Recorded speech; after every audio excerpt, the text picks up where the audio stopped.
I'd like to begin by acknowledging the traditional custodians of the land on which I live and work, the Yuwut and Whadjuk people of the Noongar Nation.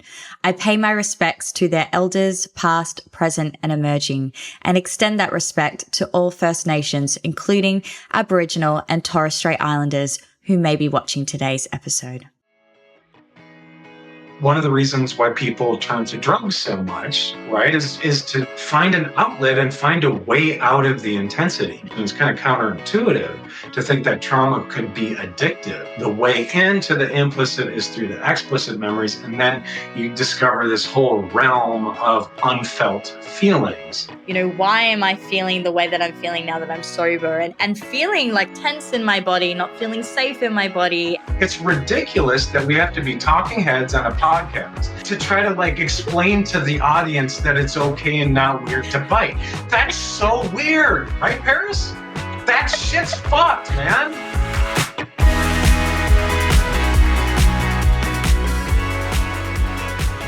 Welcome to Shit's Fucked, the podcast that gets real about addiction, mental health, and everything in between.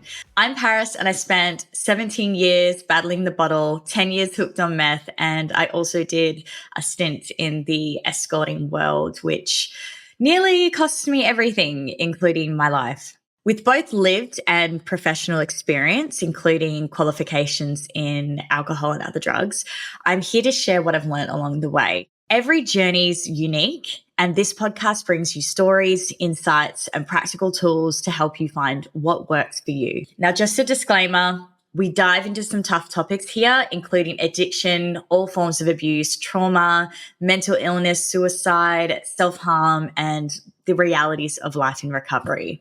These discussions can be intense, so please take care while listening and just make sure you're in the right headspace too. Don't forget to follow or subscribe to the podcast. Your support actually helps us more than you know, and it's one of the best ways to keep these conversations going. I hope you enjoy the show. Welcome to the show, Dr. Brian Tierney, and I hope I pronounced that properly. Welcome. Thank you, Paris. Good to be here. You have my favorite title for a podcast out there. Shit's still fucked. I'm glad you like the title of the podcast. I like it too. Honestly, it took me 2 seconds to come up with that. I was like, what do I call a podcast that's about mental health and addiction? I was like, that shit's always so fucked. And I'm like, shit's fucked. I'm done. So where are you streaming in from, Brian? Tell us where you are. San Jose, California, the heart of Silicon Valley.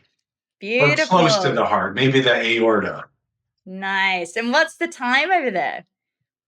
The time is 8 p.m. Nice, 8 p.m. So it's been a full day of psychotherapy for me. I'm a somatic psychologist. Yes. We're actually about to get into that. So let's start with a bit of an introduction. So who are you? What do you do? And what brought you into this work? Yes, so I'm a somatic psychologist, as I said, and a somatic psychologist is essentially a body-mind specialist.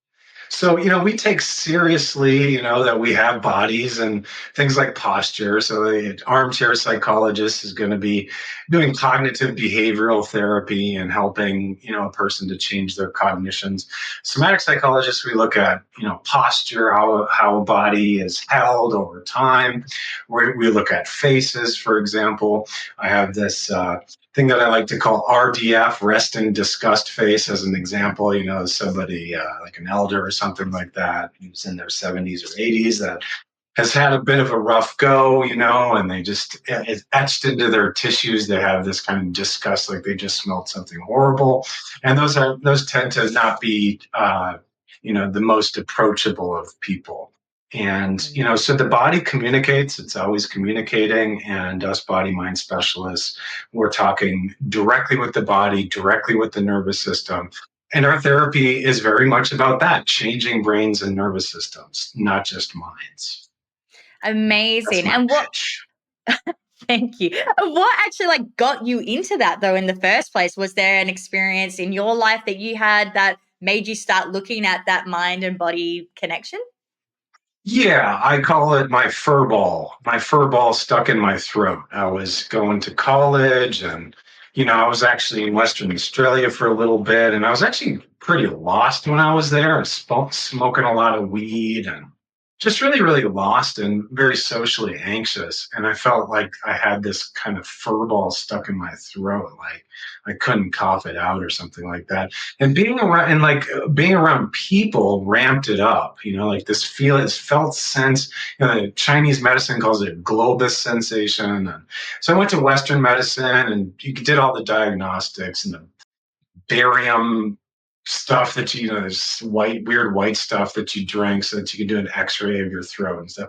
But meanwhile, I always knew and had an intuition that there was a psychological component to it because the obvious data was that when I went out socially, got anxious, it would get worse. So I kind of intuitively went into the healing arts from there. I moved to a massage school in California. That was my first job out of school. Was a marketing director for a massage school, and I was exposed to all these incredible teachers, world travelers, people that were teaching aromatherapy to Zen, basically. So right from the get go, I had a really integral exposure to a bunch of different modalities to address not just my body but my mind. There's certain types of body work, massage therapies that focus a little bit more on psychological process, and some that Mm. focus a little bit less or a lot less and are kind of like purely the body. Similarly, and you have that spectrum in psychology. You have, clinicians and modalities that lean towards interfacing with the body, looking at posture, things of that nature. And then, modalities that lean in the other direction are pretty much working exclusively with the mind and cognition. Yeah, thank you for explaining that. Now, I'd Yeah. love to hear a little bit more on your own lived experience because when we talked previously, like when we first met and we are discussing what this episode was going to look like, you told me a little bit about some of the hardships that you'd gone through and Mhm. navigating altered states as well. So, how did those moments, if you don't mind sharing some of those, impact the way you now approach healing both personally and professionally?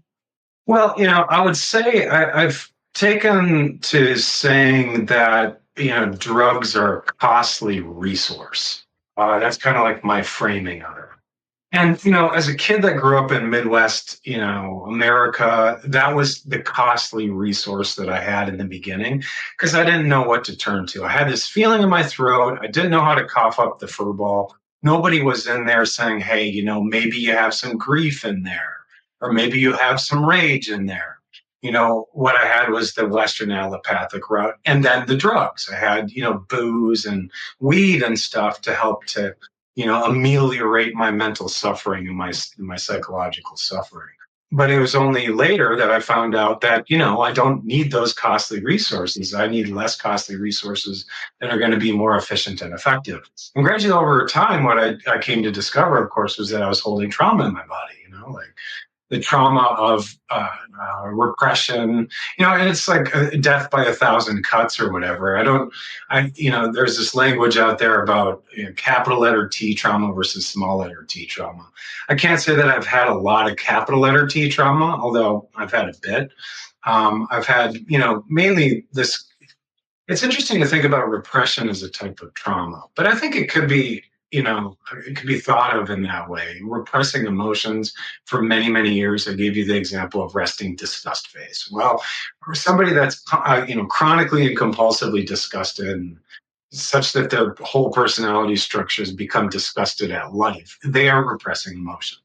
I Mm. mean, it's a stretch maybe to call it a trauma, but death by a thousand cuts is kind of an example. So uh, yeah, I found out that I was holding trauma in my body, particularly in the throat and in my chest, and gradually over time, I came to release it, and the body work helped, massage therapy helped, and eventually it was, psychological work with individual counselors and with groups and stuff like that that helped me to cough up the fur ball, as it were.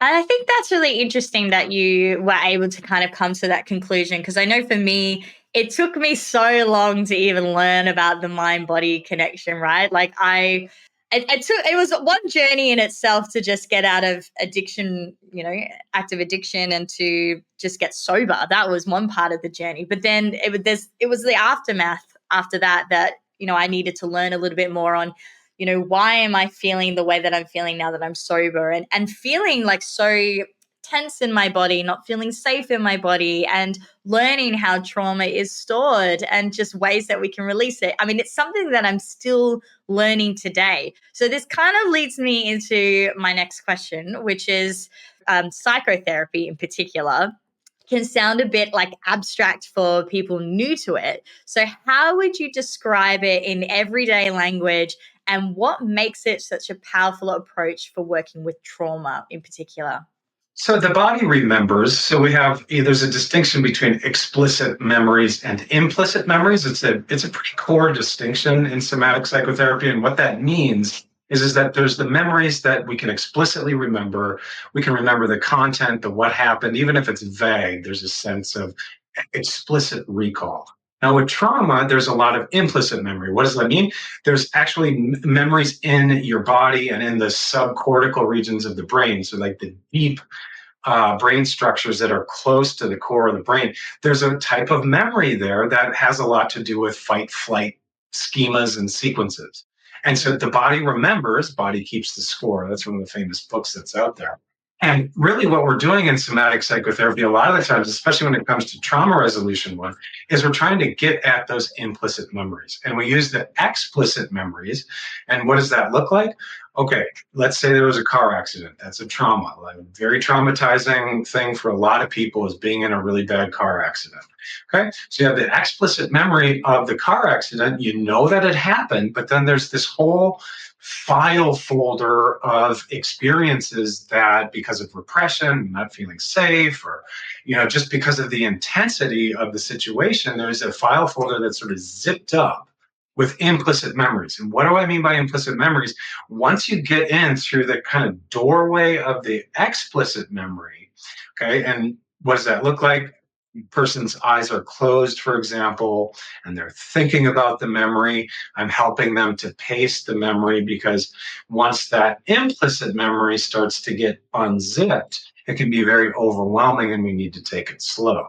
Okay, so this is an example of the process kind of following on from this core distinction of explicit versus implicit.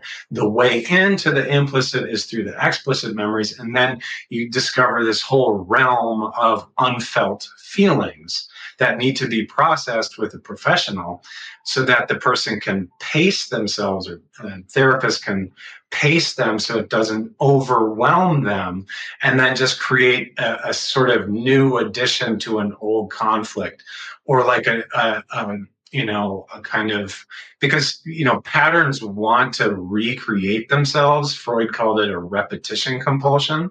So it's like the nervous system wants to keep on replaying and replaying like a broken record until it gets resolved.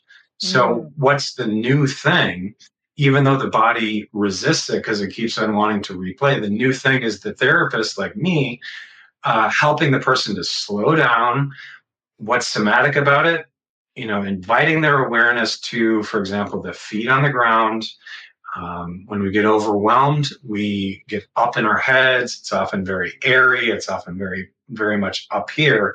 So just something as simple as reflecting a person's awareness to their breathing rhythm, or to the felt sense awareness of their feet, can help them to settle down and come back to that um, the sense of pacing, because trauma, when it's happening, there's not really a sense of tempo and pace. And first responders, for example, they're really good at this. They use their presence to help a person to pace themselves and slow down their heart rate, because during these fight flight sequences, when we're in the core of our brain, the heart rate is often really elevated, and we have the endorphins and enkephalins and all these, really intense molecules circulating through. In a sense, the body's pharmacopoeia, the body's heroin.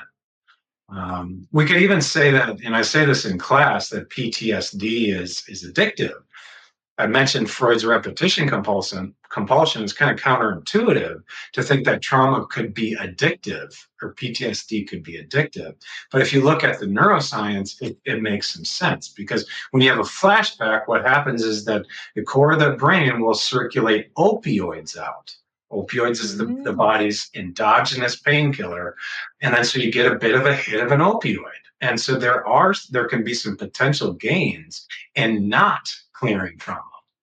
That's really interesting because, like, I'm sitting here and I've been diagnosed with complex post traumatic stress disorder. And yeah, I kind of get what you're saying. I never ever thought of it like that. I think, yeah, wow, that just kind of blew my mind for a moment then. Yeah, well, I mean, we're kind of snarky about, like dramatic families or, like drama queens, drama kings, etc. Yeah, But drama can be addictive. Why? It's absolutely. because you get those opioids. You get those when you're in the heart of conflict and intensity, and then maybe we could use the example of, for example, makeup sex. Makeup sex is the best. I Yeah. mean, come on, who's going to disagree that makeup sex is? I mean, makeup sex is just the best. And one of the reasons why is you have all these intense molecules and opioids going through your body, and it's just so intense Yes. rupture happening in the relationship and all these molecules like substance P and pain modulators and opioids and all this intense stuff is just circulating through the brain and body. And look, it makes sense. I don't know why I didn't think about it before, but I mean, I guess I have thought about it in a way for like the victim mindset that you can get like sucked into and trapped into because you kind of tend to start to enjoy it a little. Like, and that's what it's kind of reminding me of. Yeah, victim mindset. I was talking to a supervisee of mine recently.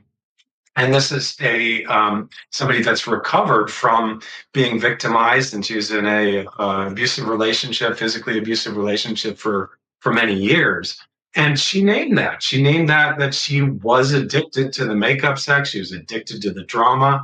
She said that, and she was an addict as well. And she said that the most powerful drug I've ever been on is the victim perpetrator loop. Mm. She said, the most powerful drug I've ever been on is that. The makeup sex after the big rupture and after, the most powerful sex she's ever had was after this guy beat the shit out of Yeah, wow. Yeah, see that's the thing that I tend to think about as well because I know I went into a couple of those cycles and I don't know, it was like I was really attached to even the pain of it. It was just bizarre. It was bizarre and it took a while to break out of that cycle. her. Well, it's tough, this piece, because it's like we want to be cautious of victim blaming. Yes, of It's a course. complexity. It's a complexity. It's a relational dynamic. Mm, Um, there is for real like a poke the bear thing that can happen where the victim, sort of subconsciously or unconsciously pokes at the perpetrator to get mm, the drama molecules flowing, and then there can be an addictive element. Does that mean that we're blaming the victim? No, it's mm. just part of the complexity. It's part of the enactment, Yes. and it really does take two to tango many times. Absolutely. Absolutely. It's a tough one. It's a real tough one, but yeah, I find balance there too. But I wanted to go into, how there's kind of like a big push in a lot of mainstream like health systems to manage symptoms like fairly quickly. This is something I deal with all the time. Anytime I go to the doctor, it's like, I'm experiencing this. Oh, here's a pill. Take this. So, there just seems to be this very quick response with medication, diagnoses, and things like that that come before looking at everything as the bigger picture. Like I've started to really look at the link between the mind and the body and how we should be healing that in our health systems. I feel like it's very disconnected. So, what often would you say is being missed in that approach, especially when it comes to trauma? Well, single event traumas tend to be the ones that can actually be addressed relatively efficiently.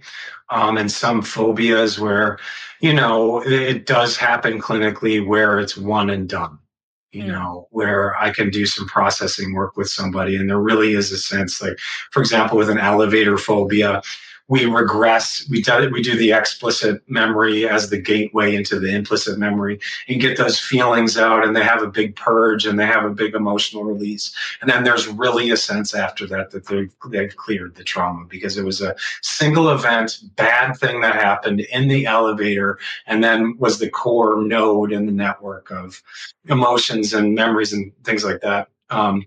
That was gluing together their elevator phobia. So that does happen. You do have this kind of miracle effect every once in a while in a well-trained practitioner, but those tend to be in single event traumas.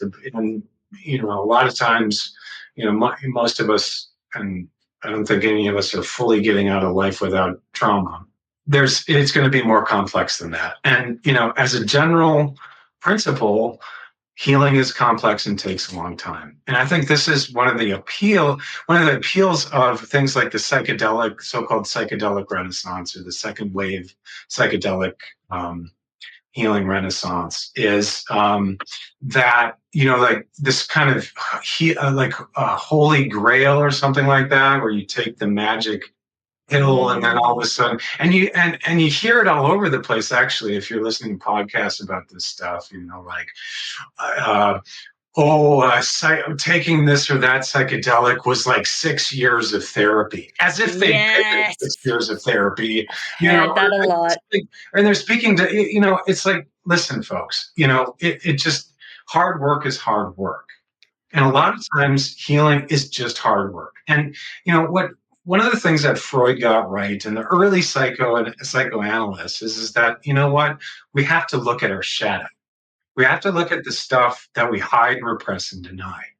And if you don't look at your shadow, you're going to end up just scapegoating people or getting back to drinking and drugging, because you can always blame it on somebody else when you're high or whatever. Or you could blame it on the substance even, right? So a lot of times, healing's just hard work. I mean, it Yeah. just takes time. Yeah, there's no fast tracking it. You can't really skip ahead of it. And it's something that I've been seeing a lot in my beta clients for my new business, which is based on like mental well-being and addiction peer support. And I see a lot of the time people coming in and engaging with those services who've been like on medications for a long time. That's all that they've been doing. They haven't done that deep inner work. They're not looking at, what is their responsibility in their own healing. They've often had the mindset of, oh, well, like my doctor gave me this medication, this was meant to solve all my problems, but of course, yet again, something has not worked for me, or like this, I still feel terrible, and my life is just going to continue being shit.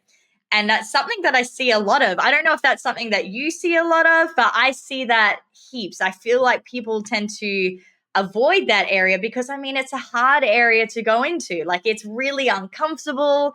We can be quite fearful to look at things that we don't want to look at, but it really is the only way to start moving through it. Like, we can't actually just continuously avoid it. And this is also where those other coping mechanisms come from. I mean, I've been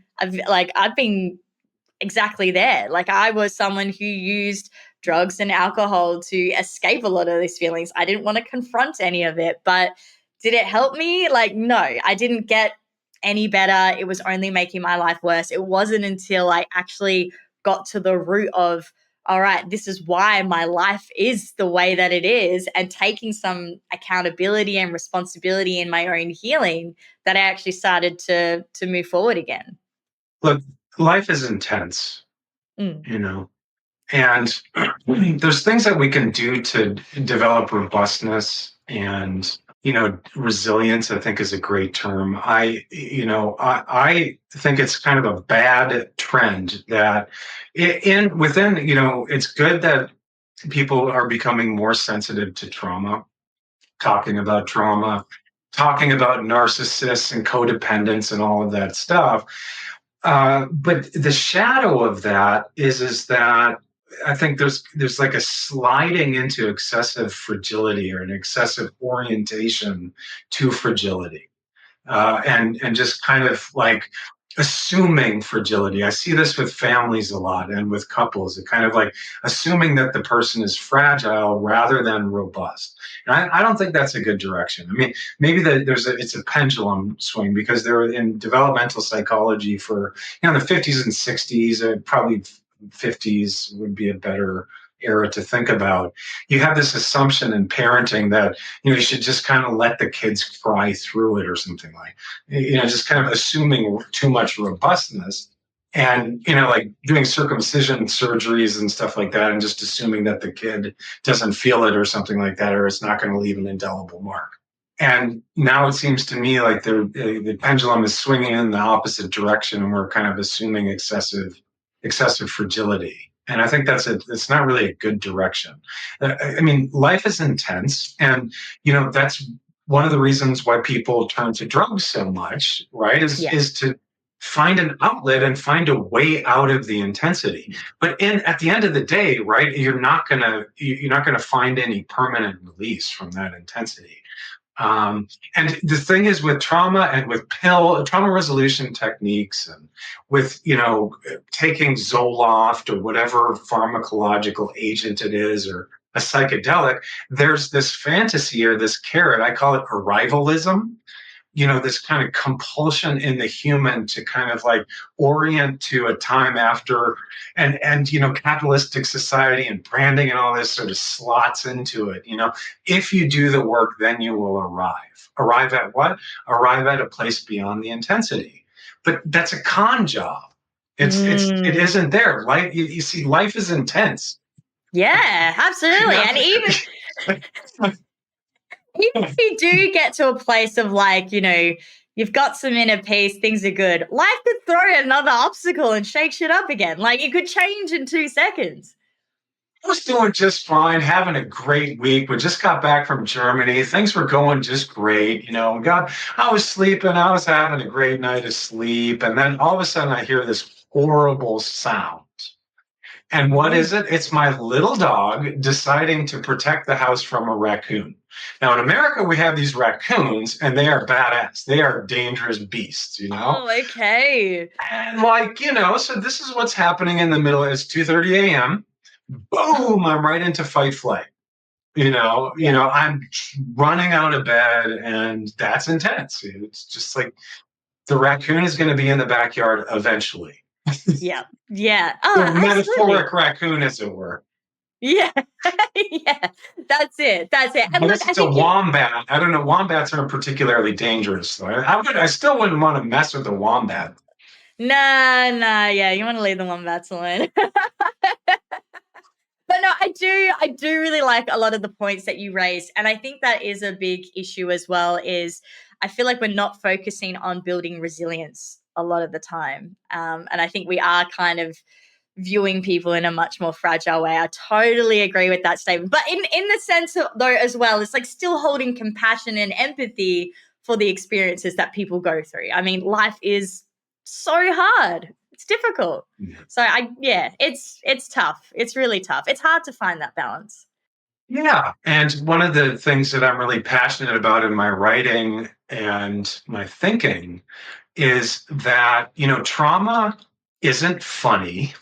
Okay. Trauma is not funny, right? It's when it's real trauma, it is most definitely not funny. But what I've found through the years is that comedy is a very powerful medicine for the traumatized. It certainly has been for me. So I'm really, really interested in how to do comedy, do healing with a component of lightness and with humor and with play in a sensitive way, so it doesn't re-traumatize people. But it really can be a very powerful, efficient way of healing, as opposed to this kind of heavy, intense regression work where we're talking about family, and it ends up being kind of like a kind of reforging of a fragility narrative. Yeah. And sort of feeding forward fragility. And I don't like them. And to me, what do kids do? Kids play. right? Yeah. Kids use their imagination hey, Papa, let's play. Will you play Monster again? And then, Papa, I'm in the role of bad monster, and I'm doing this thing, and I'm chasing after. Can you please scare me again? Be that intense monster. And then I have 5 kids, and because everybody loves when Dr. Brian's playing monster, right? So then I have 5 kids, and it's the bad monster, and they're like, okay, be the good monster now.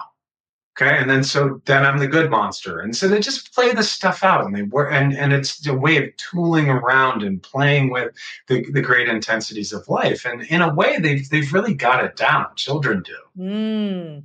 because as adults, and especially traumatized adults, we lose our ability and our mental flexibility and our imagination to play with the intensities that life give us. And that sucks. That's not a way to live. I don't like Yeah. that. I don't want to nurture that in clients. What do I want to nurture cognitive and imaginative flexibility, and that maps onto the body. This is back to somatics. Yeah. A I agree. miserable person that's not laughing. When we laugh, the diaphragm goes like this. Yeah. It kind of jiggles like this, and it's kind of like it's an instinct. It's in the hardware. And Yeah. it's good for the body. And as somebody that hasn't had a belly laugh in 10, 12 years, they're not going to be fun to hang out with. And their body's going to be really rigid, and it's going to be hard for them to breathe. And they're probably going to have high blood pressure because their diaphragm isn't doing that relaxation kind of Yes. rhythmic release like that. All right, listen up, legends. If you're looking to experience the real Western Australia, there's no better way than with Why Not Bus, who is one of our sponsors. I've actually been on their tour, and let me tell you, it is awesome, awesome vibes, epic adventures, and I made lifelong friends. We're talking snorkeling with sea lions, manta rays, whale sharks, camping under the stars, and taking your time to enjoy the beauty of WA. Use my discount code PARIS2025 and get $300 off your next tour. Go to www.whynotbus.com.au. And I totally agree with what you're saying, because I've been through a lot of different therapy, a lot of different psychologists, lots of different counselors, and I've had a very diverse range of people, like some that could make me laugh. And it was those sessions that I loved the most. But then there was others that were like so deadpan serious. And I'd walk out of there just like, ugh, like so flat. Like I felt so flat. I felt like I went around in a circle there. What did that actually give me? Like, I don't feel any lighter after that conversation. I feel heavier, actually. For sure. And what we got to be aware of when we're shopping around for clinicians is read their mouth, folks. If their mouth is like heavily rigid, you know that their anus is too, because the mouth maps onto the anus. You do not want therapy with a tight ass. It's going to bite you in the ass eventually. That shit's fucked. Don't, just evaluate the mouth. If there's too much crystallized, tension in the mouth, don't go there. Walk out of the therapy session and just Run go for a away. nice walk in nature. Just go for a nice walk in nature. That'll be better. Well, now I know. Now I know what to look out for. You put that so well. I love it. I love it so much. Oh man. All right. On to the next question. So trauma work is becoming much more visible. We're talking about it a lot more these days. But some would say it's becoming commodified or misused. I mean, I have definitely seen a few people doing a few different things. I won't name names, but what are the risks when everything starts getting like labeled as trauma? And what does a more grounded, like ethical approach look like to you? Whoa, that's a big question, Paris. Yeah, that's a good question. That's a solid question, and put a lot of thought into this. In my dissertation, I ran into the work into my dissertation process. I ran into the work of Ruth Lay's Genealogy of Trauma, which is a very powerful for those that are philosophically inclined. It's a very powerful book. And essentially, the essence of that book says that essentially, trauma discourse, trauma narrative, this obsession with trauma. Again, the good part of it is that we have more trauma informed clinicians, and people know that trauma is intergenerational. And trauma is essentially a pandemic, it's contagious, it's something to be concerned about for sure. However, when that becomes the primary way of understanding human suffering, then weird stuff starts to happen. You can get, and Mm. this is where Ruth Lays says trauma discourse has become traumatizing. What does she mean by that? She means that when we focus on something over and over again, it just grows like crabgrass. In America, we have this crabgrass, it just like grows and grows and grows, like star thistles. It's like weeds.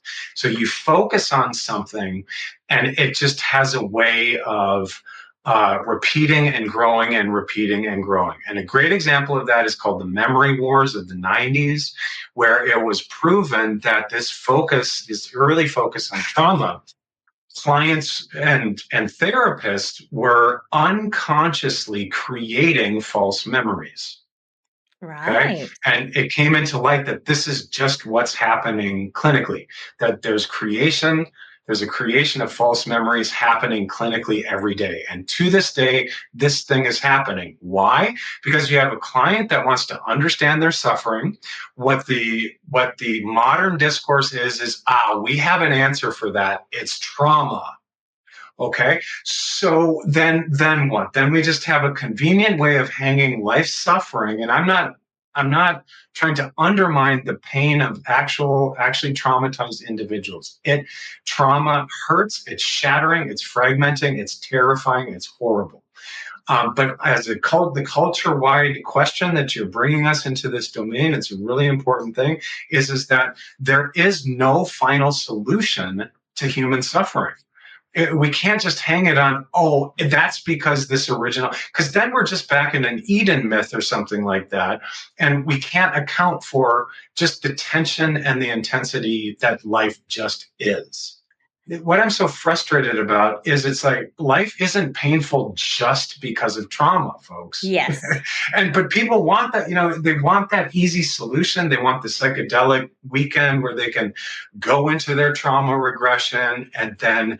expel. It's almost like getting an exorcism. It's like the new exorcism or something with the clinical language. The trauma has been expelled and now you will be free from your suffering forever. And everybody's trying to sell their shit about it. And it's like, Yeah. and they got their brand and their modality and stuff like that. Even I have my brand and my modality, and I'm trying to sell it because this is the civilization that we're in. But we still got to account for the tensions that are just baked into the infrastructure of being.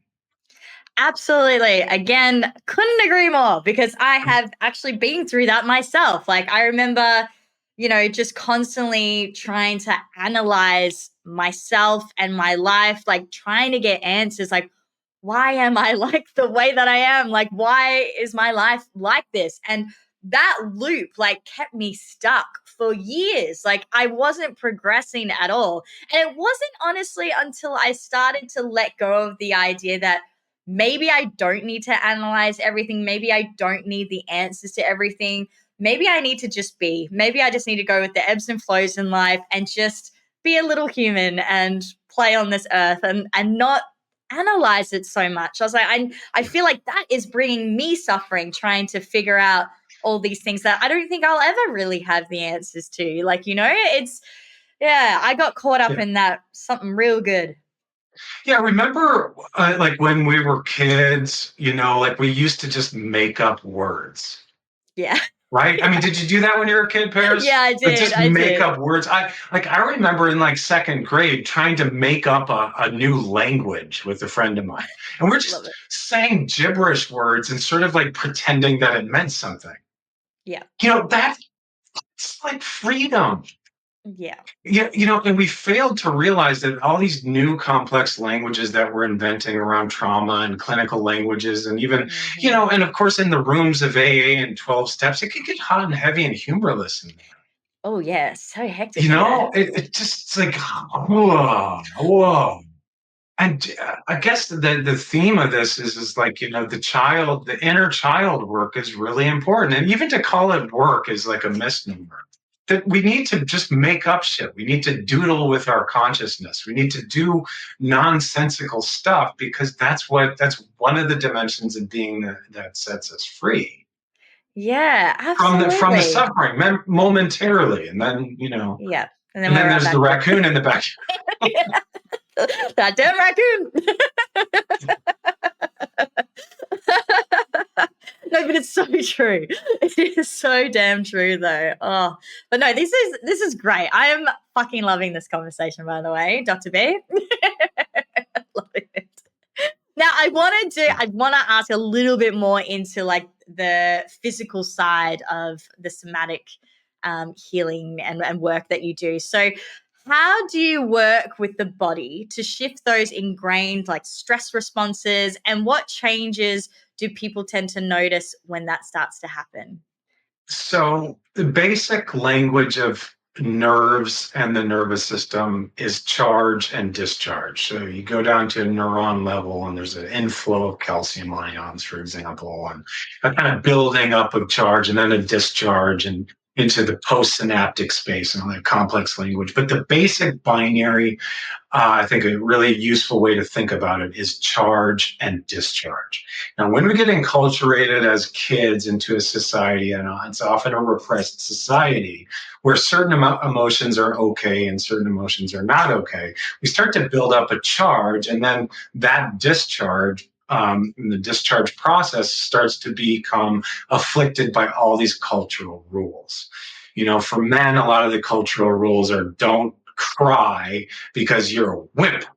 And with girls, it's don't show that anger and don't speak your truth because girls are to be seen and not heard.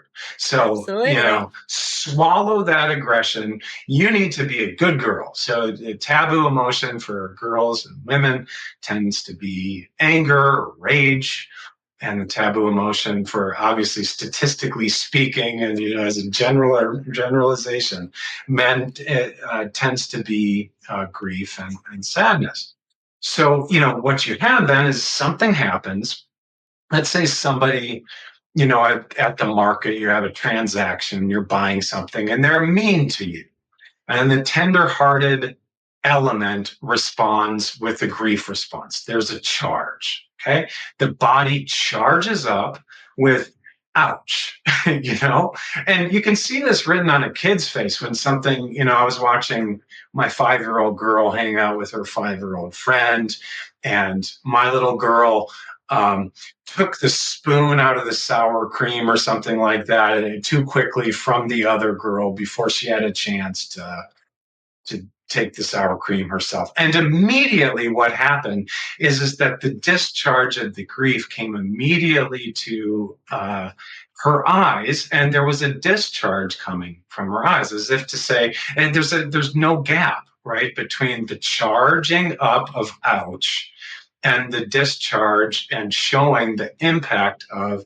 you hurt me, you took away my sour cream, you dissed me, that was bad.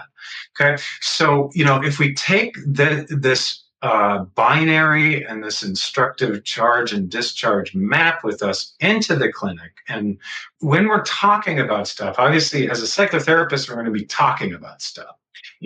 What's unique about a somatic therapist is that I'm trained to look, to use my perception, to see and to feel, use my empathy and my own body as a clinician to feel when the charge is starting to build.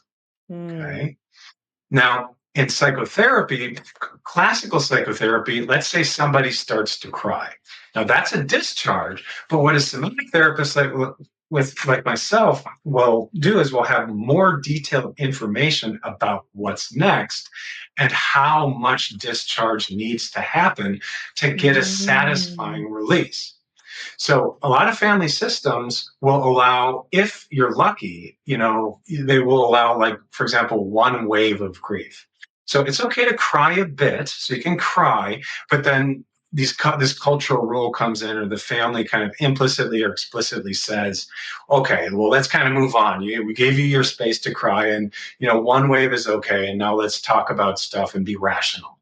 Okay, but really what might be there is a discharge that's like 3 or 4 or 5 or 6 waves, because there's been a backlog of grief. Maybe somebody died 6 months ago, and there's been some repression because they had to get back to work or something like that.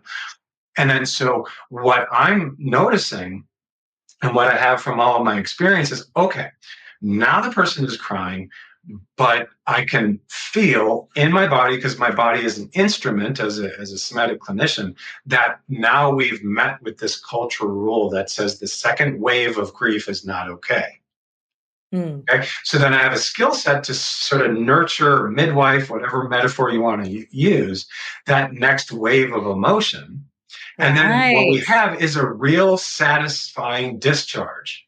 So, and they might have 2 or 3 or 4. So it's not, this isn't rocket science. It's just like basically saying, well, if there's another wave of grief in there, go ahead and let it rip. We have 45 minutes now, and sometimes that's all that's needed is just permission, but And I also the didn't think about that. sensitivity that holds up a mirror and says, there's more in there. And it's not just my mind, and it's not just me reading this stuff, it's my experience that can Yeah. feel the charge in the room. And we can all feel, this isn't rocket science, we can all feel charge in the room.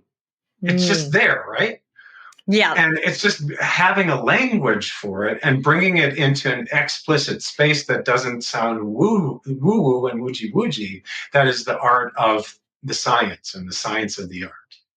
I loved the way that you've explained this because, again, I wouldn't have even thought of it like that, but you've made it really clear for me to even be able to reflect back on moments where I have like held myself and not allowed myself to discharge. And I remember that particularly at my granddad's funeral when I was 11. He died something horrific. It was horrible. And Mm. it was really shocking. It was really sudden.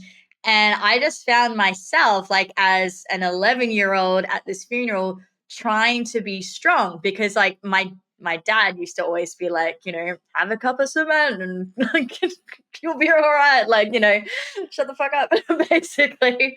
And so for me in that funeral, I was like, all right, I need to be stronger. Like, I need to not let my feelings show. And I remember I was holding everything in and my toes started going purple. And I just felt Yeah. like shaky. I was like, and I didn't realize how badly I was suppressing myself until I think it was a couple of months later. I was triggered by a song that was played at the funeral and I lost it. It was like this like build up and this backlog of the grief. And then I just, yeah, it Right, was a mess. sobbing, Yeah. sobbing. And then And I felt we so much could, better. as okay, so as a theoretician, as a somatic practitioner, then I would posit that then your toes would have been part of the discharge, and your toes are now back online. And then, this is a Oh, hypothesis, you're going to stub your toes less. I'm serious. I'm not fucking yeah. around. Okay, because the thing is that with trauma, there's a kind of cellular memory thing where the Right. body goes into this kind of trance or hypnosis or something like that, where it goes back into the original trauma and replays it. Usually it's just replaying and regurgitating. So, Yeah. what we would expect then is the toes are going to go like this, they're going to clamp up like this. You're going to do this thing that you gestured, kind of cave in like this to Mhm. protect. But instead, you did something new, and boom, and so if you happen to be in a somatic psychotherapy session in that moment, I would be looking at things like your toes. I would be Yes. watching your toes, because our body is an integrated organism. And if you repress in one place, it often maps onto other places. I was joking about mouth and anus, but I'm serious. There is a direct mapping. Same thing with the toes. Actually, the feet are a very common place to go offline during really intense Hey. experiences, like offline from awareness. So directing awareness down into the toes. But that clamping sensation is often holistic. It's not just, oh, the injury. Okay, dad says something and it's just like a psychic wound. No, no, no. It's integrated with the body, and your toes tell the entire story. All we need is the toes, really. It's an Yeah, that's integrated so organism. interesting. Yeah. Absolutely. And it's something that I feel like I'm glad we're starting to have more of these conversations about. I mean, I went to a conference at the start of the year with, do you know Gaber Mate? Yeah. Yeah. Yeah. Yep. So Yeah. he came to Australia, did a conference, and he talks a lot about that mind and body connection. And he even talks about how, if we're really practicing, this oppression, and we're not allowing ourselves to release and to discharge from our body, that this is when illnesses and other like medical conditions can actually start to impact us on a physiological level, and how connected that is as well, which I just find fascinating. So it's like just us becoming aware of that connection and really just starting to pay attention to it, I think is really important, because it also impacts our overall well-being. Yeah. Yeah. And nurturing. Because if it's just the obsession with trauma, I think we've already agreed on, like, there's limitations to just like Yeah, being in this absolutely. trip of, okay, that means that I need to then just find a clinician or somebody to help me to release that, and then things are going to be okay. We Mm. still need to come up with cultural vessels, imaginative containers, places that we go to use our imaginations to express the great intensities of life, and to do it artistically, and to discharge in a way that's creative. Art is, one way of thinking about art is creative discharge. Yes. I always find that so therapeutic as well. Right? Yeah, art therapy. I mean, and it's about an act of creation, an act of composition. And I think we need more of that, just like artful spaces, dramatic, because the charge is building in humanity. I mean, it's just like shit's Mm. fucked, right? The Every corner. charge is building, and and it's either we get to, hopefully we get to choose whether that discharge is going to be a continuation of the horrors of history, Mm. discharging into war and hatred, or if we're going to find a way to be creative with our discharges, and that means creating really resilient, robust spaces for Yeah. things, for the emotions, and to compose with the emotions rather than scapegoat with them and create others, and you're the bad one over there that hates. It's like Yeah. you find yourself saying, "Oh, those haters." No, I never hate, never seen. I don't have a hating bone in my body. Check yourself, folks. Check yourself before you wreck yourself. Honestly, Check though. yourself before you wreck yourself. But it's true. It's true. And like I've been really trying to notice how my body is responding just to our way of life today, because it feels to me like very disconnected to the way that we should be living, right? Heavily charged, right? To use that Yes. image of Yeah, and charge. I often feel that in my body. So I was actually, I think I was even talking to a somatic healer about this a couple of weeks ago. I find when I am like, because I do a lot of work on the computer, right? Like I still went for a run this morning. I still got outside, but because I'm staring at a screen for so many hours of the day, I find my body just starts to go a bit like this, and I have to take a lot of breaks. Like I have to get up and like stretch my Yeah, legs and just remove myself from it, because I'm like, oh, I can just feel my body like rejecting this in a way. And even just like because I'm constantly moving my eyes around the screen, the person I was talking to, she was saying that can sometimes like trigger a flight or fight response as well, like just those eye movements in the way that you're moving across different tabs and whatnot. And yeah, I just was like, Farah, I'm really, really feeling it in my body, as much as I sit down on this bloody computer doing all this work yeah, that I love, but I'm like, but my body feels like it yeah, hates it. And I just yeah, need to like walk away and do something else for a bit. yeah, yeah, for sure. body needs to, just like a cat, when a cat's been laying around or a dog's been laying around, what do they do when they get up? They shake.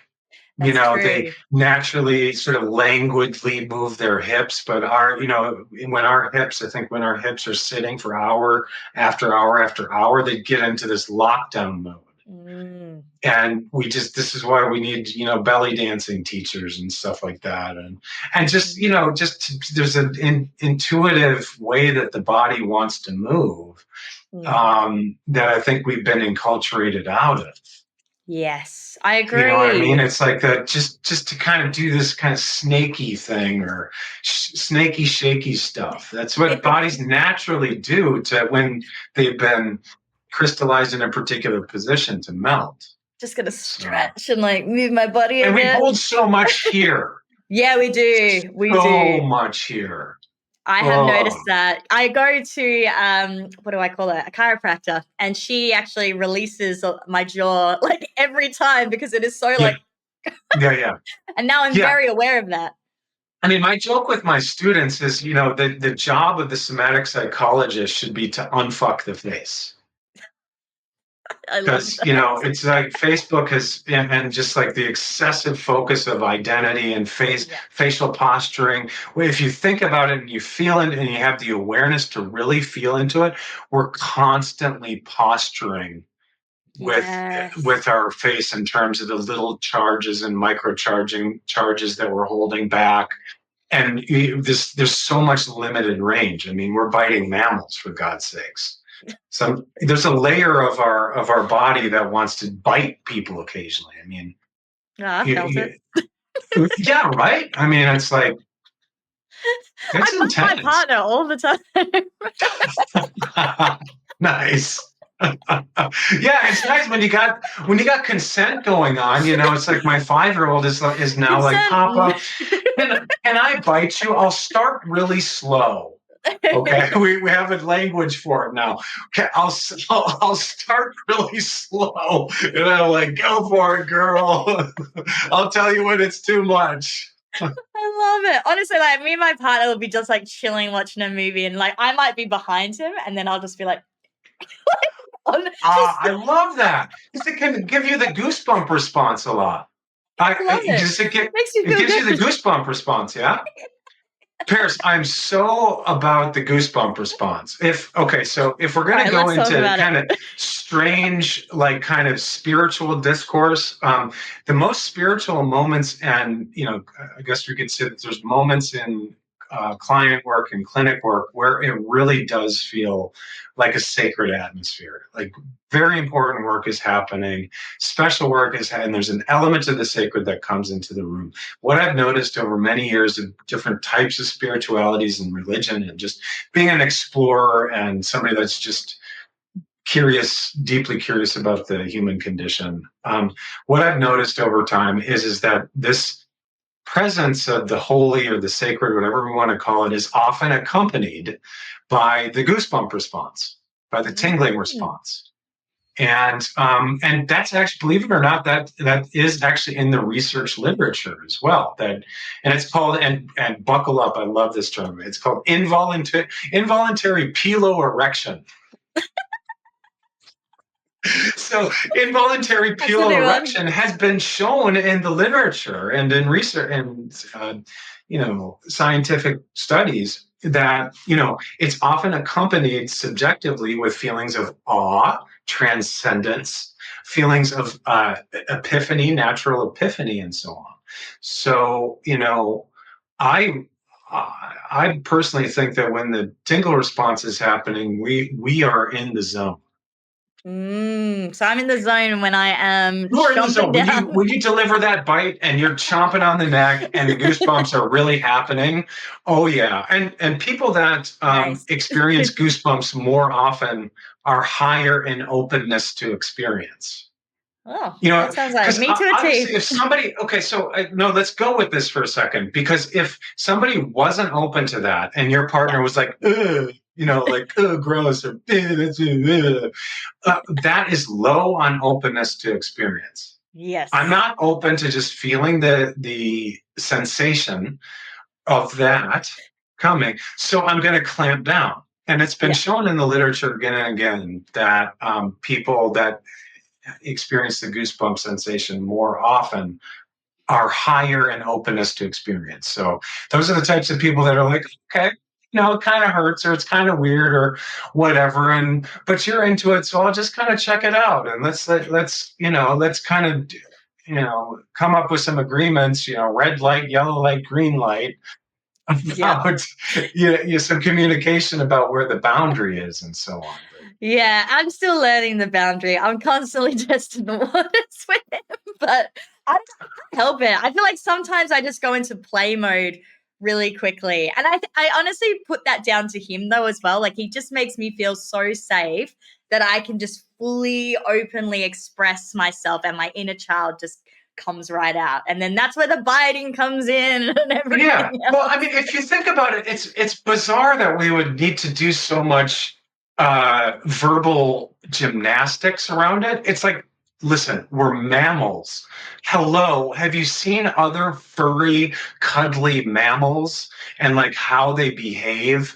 They like bite gently and they enjoy it and they do it all the time. This is Yeah. not weird. It's anything but weird. It is completely normal. It's ridiculous that we have to be talking heads on a podcast doing verbal gymnastics to try to like explain to the audience that it's okay and not weird to bite.